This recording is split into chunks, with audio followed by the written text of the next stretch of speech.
Hello, I'm Siew and welcome to my project demonstration on spam email detection using convolutional neural network (CNN). In this video, I will show you how to run the code, its functionality, key outputs and result, and explain the model performance and evaluation metrics. So let's begin. So this project is implemented in Google Colab and all dependencies are installed within the environment. I first upload the dataset, which contains of two columns which are text for holding the email content and spam, which represent the labels where 1 indicates spam and 0 indicates ham. Next, I pre-process the dataset.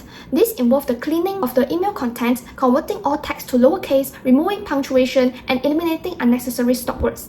This step is critical to ensure only meaningful words remain for the model to process. After cleaning, I tokenize the email's content using Keras tokenizer.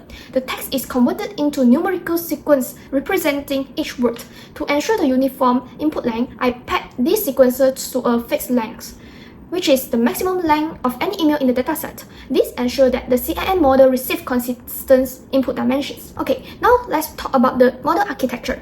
First, the CNN starts with an embedding layer which transforms words into dense vector representations of fixed size. This is followed by a 1D convolutional layer to capture patterns within the text, such as repeated keywords often found in the spam. After that, a max pooling layer reduces its dimensionality while retaining important features, and also a dropout layer is added to prevent overfitting. And finally, the model includes fully connected layers for decision making and ends with a sigmoid activation function to output probabilities for binary classification, which is spam or ham. The model is compiled using the Adam optimizer, which ensures efficient gradient updates and binary cross-entropy loss suitable for this binary classification class. Once the model is defined, I train it for 10 epochs. The training data consists of 80% of the dataset, while 20% is used for the testing. During each epoch, the model learns from the training data and evaluates its performance on unseen validation data. The training logs display the accuracy and loss for both datasets, which help us to monitor the model's learning progress. After training, I also evaluate the model on the test set, which contain emails the model hasn't seen before. This step provides a clear understanding of its real-world performance. The metrics recorded include accuracy, precision, recall, and F1 score, which give us insights into how well the model can differentiate between spam and ham. To better understand the model's learning process, I also plot the training and validation loss and accuracy over epoch.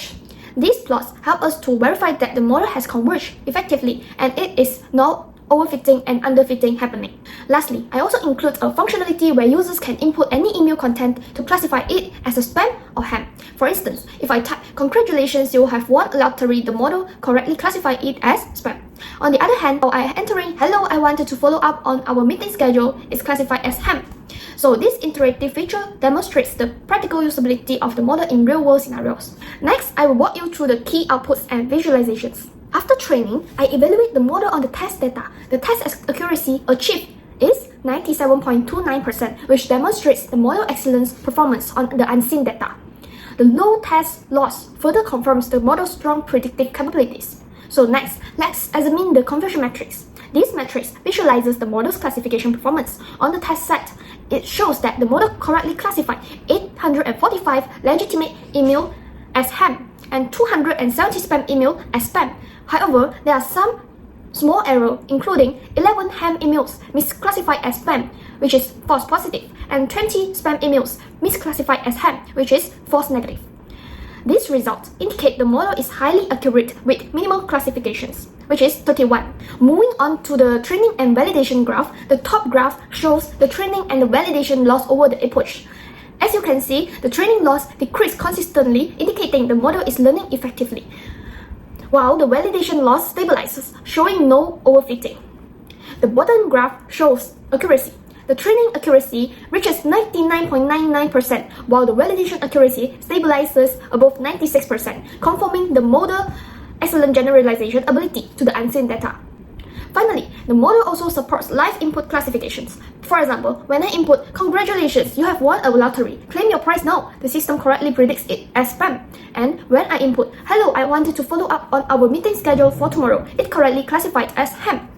The live testing highlights the models practically, showing how it can process and classify email contents in real time as either spam or ham.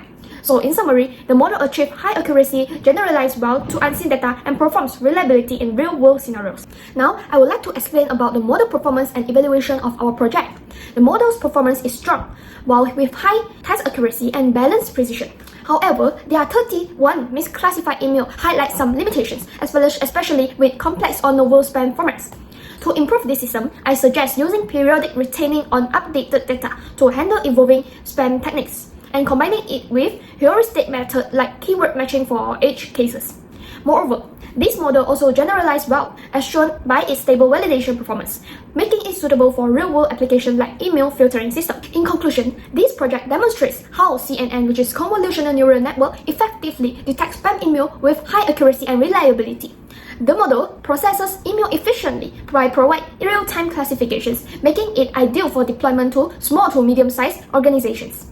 With further enhancements such as retaining and heuristic integrations, it can handle even more complex scenarios. So, thanks for watching for the demonstration.